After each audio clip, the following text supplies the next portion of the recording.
On February 6, 1960, a convoy of silver trailers crawled through the Egyptian desert toward the pyramids of Giza.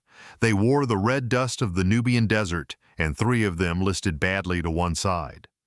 Harold Webb sat behind the wheel of his International Harvester truck, both hands gripping the column. The 1959 Airstream Overlander behind him, 26 feet of riveted aluminum, his first trailer, had lost 2 cabinet doors somewhere in Ethiopia. 221 days, over 14,000 miles of Africa, most of it without a paved surface beneath the wheels. They had left Cape Town in July, and the pyramids were right there. But arriving here had not been a triumph of planning. It had been a fight against everything the continent could throw at 41 American families who had never pulled a trailer through any of it. Go back to October 1958 in a rally in Palm Springs, California.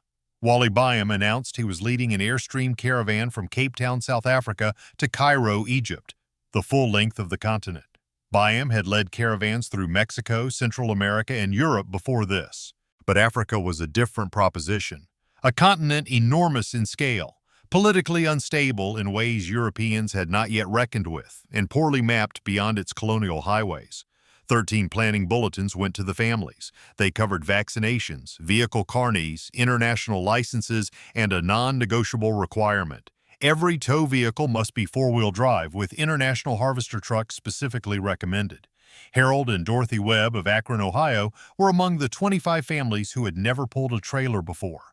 They purchased a 1959 Airstream Overlander, 26 feet of riveted aluminum, specifically for this trip. The Overlander smelled of butane and new vinyl the day Harold hitched it to the International Harvester for the first time. Dorothy stood in the dealership lot in Akron and said nothing for a long moment, watching it sit there. In May 1959, they loaded the Overlander and the truck onto a passenger freighter and sailed for Cape Town. The ship crossed the Atlantic and rounded the Cape of Good Hope, and Harold discovered he was deeply seasick. On July 14, 1959, 41 Airstream families lined up in Cape Town to begin the northward push toward Cairo. The column stretched nearly a mile down the road, chrome glinting in the winter sun. South Africa had the best roads on the continent. For the first 2 weeks, the caravan moved at reasonable speed on paved surfaces, camped at proper grounds. And Harold began to think they had over-prepared. If you want to see where Harold and the Overlander end up from here, here's what I ask. See that subscribe button? It's our exchange, your way of saying this story reached you. Hit subscribe if it did, drop a like if it moved you, and tell us in the comments what this road means to you. It helps us keep telling stories like this. Back to Harold and the Overlander. Rhodesia ended that confidence fast. Within the first day north of the border, the road surface dissolved into washboard gravel. Not rough in the way American dirt roads are rough, but rhythmically violent, a constant metal-on-stone vibration. Cabinet hinges began to fail within the first week of washboard road, and water lines cracked not long after. Wally Byam's mechanic, Arturo Ruiz, drove his parts truck ahead of the convoy each day. His trailer was never empty. Leaf springs were the first major casualty in quantity. Constant flex on rutted roads cracked them within days of hard use. You learned to carry spares the way you carried food, more than you thought you'd need. By October 1959, the caravan was approaching the Belgian Congo, a country scheduled to receive independence from Belgium the following year. Everyone along the route had told them they would not make it through. The mud in the Congo was not like ordinary mud. It was deep, gelatinous, and bottomless in places, and it did not release a vehicle without ropes and muscle and hours of digging under equatorial heat. Some bridges were planks laid across rotted timber above rivers that had no name on any map the caravanners carried. One family crossed at a time, engine revving, the Overlander's aluminum body flexing over the gap. There were 106 people in this convoy, ages 6 to 86. 5 doctors traveled among them, and before the caravan reached Cairo, every one of those 5 would be called upon. At night, they camped in clearings, they cut themselves. The convoy ringed in the dark. Dorothy laid the folding table in the Overlander with a cloth and cooked on the butane stove, while Harold checked the truck's underside by lantern. Wally Byam himself traveled in a gold-anodized Airstream fitted with prototype torsion axles, rubber rod suspension in place of leaf springs. While the rest of the convoy was cracking springs weekly, Byam's trailer rolled in near silence.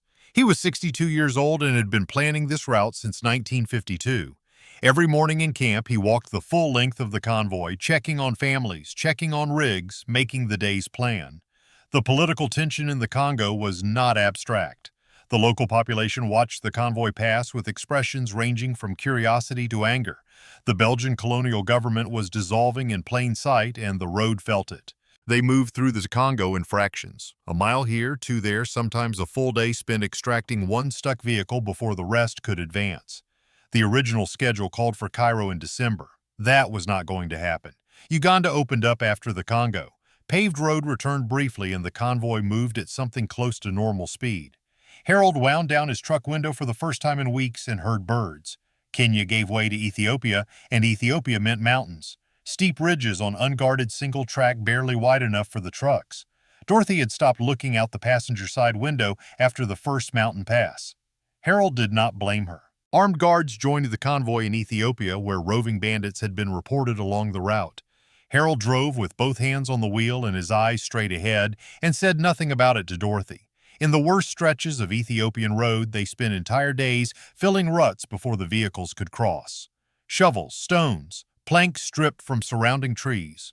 5 miles gained in a full day was sometimes enough. Sudan arrived with silence and flat horizon. The Nubian Desert greeted them north of the Ethiopian border with a temperature that hit the 40s Celsius before noon and a stillness the wind couldn't reach. The overlander's aluminum skin became too hot to touch by mid-morning. The butane refrigerator labored in the heat. Harold drove in 4-hour intervals, then stopped, and he and Dorothy pressed wet towels to their necks in the trailer's shadow. They were now 2 months behind the original schedule. Cairo had been projected for December 7th. It was already January, and the caravan pressed forward because turning back was no longer a practical option. Not all 41 families were still with them. Some had fallen irretrievably behind on mechanical failures. Others had flown home. The convoy that rolled through the Nubian Desert was smaller and quieter than the one that left Cape Town. Harold had learned more about his International Harvester's mechanics in 7 months than in 40 years of driving. He'd replaced the rear axle, repacked the bearings, and reset the fuel pump on open desert ground by himself. Wally Byam was visibly thinner than he'd been when the convoy left Cape Town. He still walked the full length of camp each morning, but by evening he moved slowly, and his breathing had become shallow. The overlander's frame had cracked once outside Khartoum in Sudan. A local welder repaired it overnight on the side of the road, and Harold drove the next morning as if it had never happened. They crossed into Egypt in late January 1960. The road surface improved almost immediately, real pavement after months of negotiated ground, and Harold pressed the accelerator and felt the truck respond in a way it hadn't for weeks. Cairo was close enough now that people began cleaning their trailers. Dorothy wiped the overlander's aluminum skin with a bucket and a wet cloth, and the silver came back through weeks of Nubian red. Harold drove through the outskirts of Cairo without speaking. 7 months, over 14,000 miles. The overlander was still behind him on its axle, still smelling faintly of butane in the dust of 11 countries. And then the pyramids of Giza appeared on the horizon, and Harold found no word that adequately fit what he was looking at. He saw them through a cracked windshield coated in the residue of an entire continent. On February 6, 1960, 29 of the original 41 Airstreams made camp below the pyramids of Giza.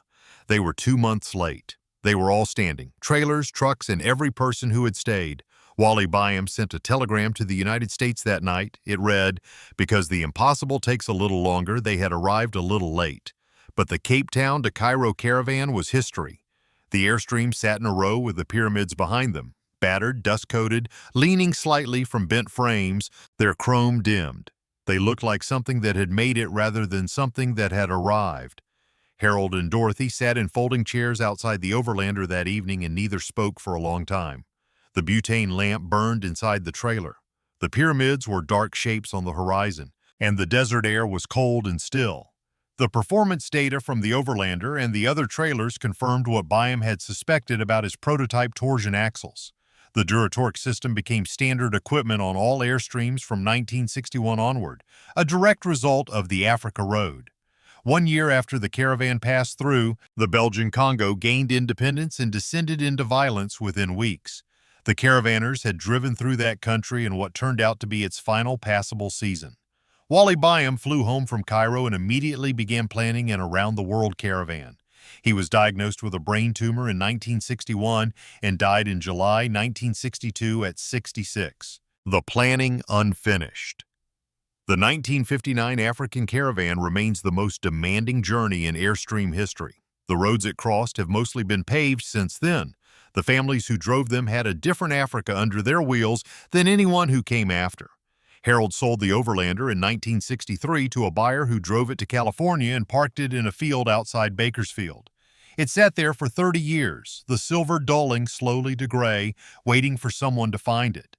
These machines carried ordinary people across the last wild roads of a changing continent. 11 countries, 14,000 miles, 221 days. If this story stayed with you, please like and subscribe. Your support helps us keep finding these roads and telling the stories left on them. Tell us in the comments where you're watching from.